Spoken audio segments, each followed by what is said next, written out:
Chers élèves, bonjour.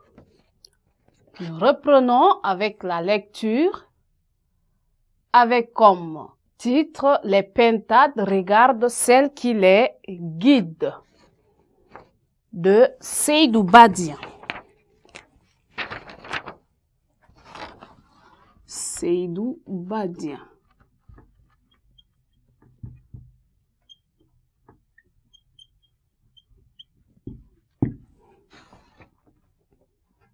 Voilà.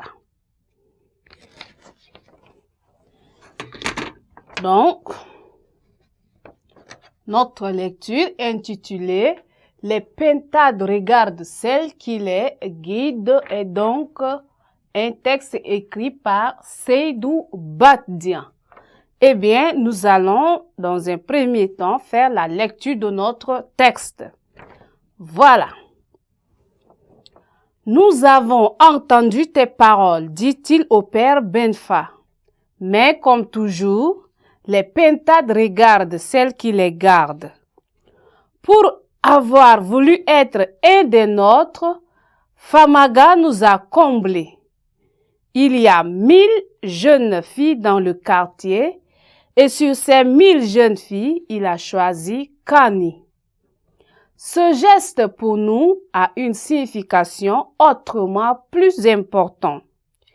Il veut dire que notre famille a su se maintenir dans les traditions laissées par nos pères.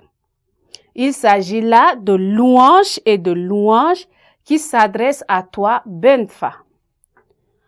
Famaga nous a rehaussés aux yeux du monde. Nous sommes donc ses serviteurs.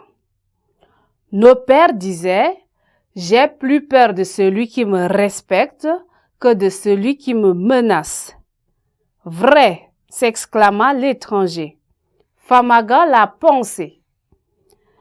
Ce n'est pas pour ce qu'il nous a donné, continua Tiemoko.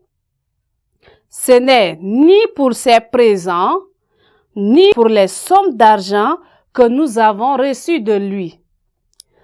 Avant Famaga, avant même Kani, nos dents étaient solides et nous tenions ferme sur nos pieds.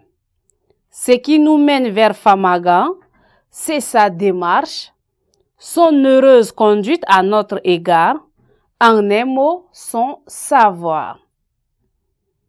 Car nos pères disaient également, la meilleure de connaissances est celle qui mène l'homme vers les hommes.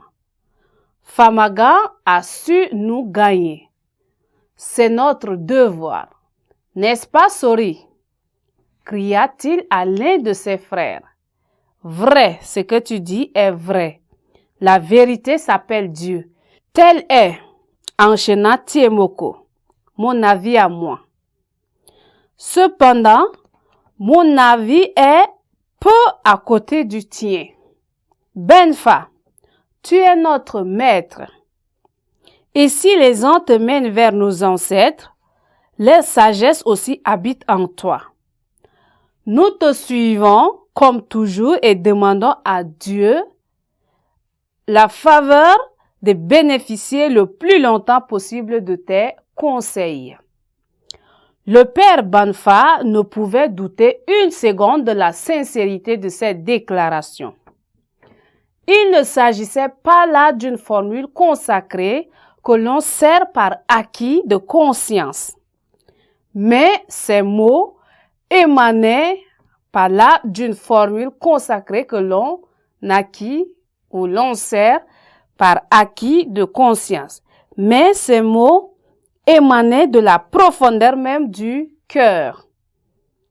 À travers eux, s'exprimait un état d'âme forgé par des siècles et des générations.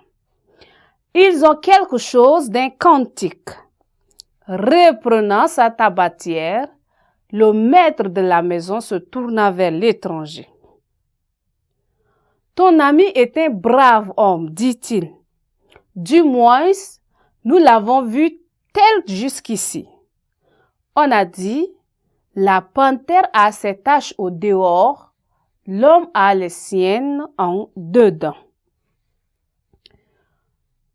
Cependant, connaissant sa chouche, nous lui faisons confiance, car, comme les anciens, nous croyons également que de la racine à la feuille, la sève monte et ne s'arrête pas. Mais qu'il sache ceci, nous autres, parents de Cani, nous ne sommes que des exécutants. C'est Dieu qui dirige.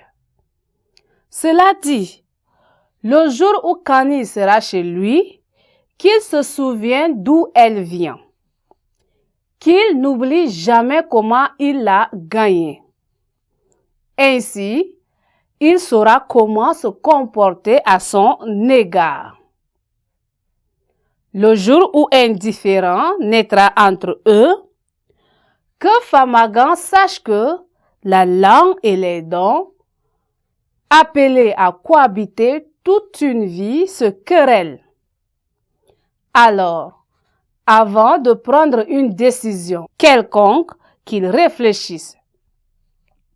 C'est à force de réfléchir que la vieille femme parvient à transformer le mil en bière. Nous ne voulons pas que Cani ait soif tant que Famaga se désaltère. Nous ne voulons pas que Cani ait faim tant que Famaga est rassasié. Si Cani lui désobéit, qu'il l'oriente. Mais que jamais il ne songe à l'humilier. Car le ridicule ne s'arrête jamais à une seule personne. Cani aura des bijoux sur elle, que Famaga n'emprunte jamais à l'extérieur, tant que les avoirs de notre fille peuvent lui être de quelque utilité.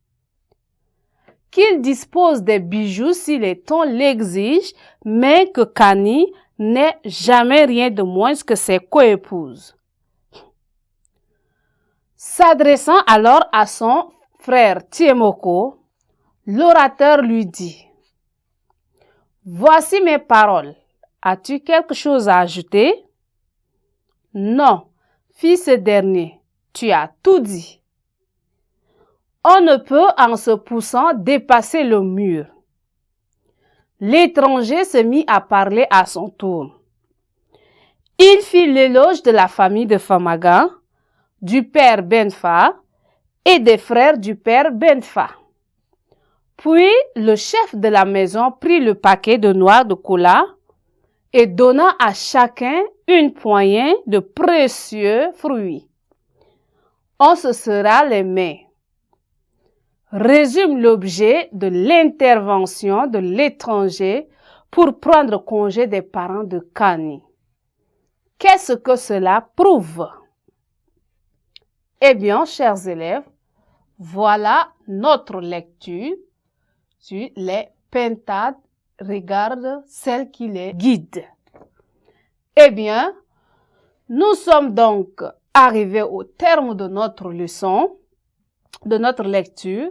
Nous allons donc continuer à la séance prochaine. Merci.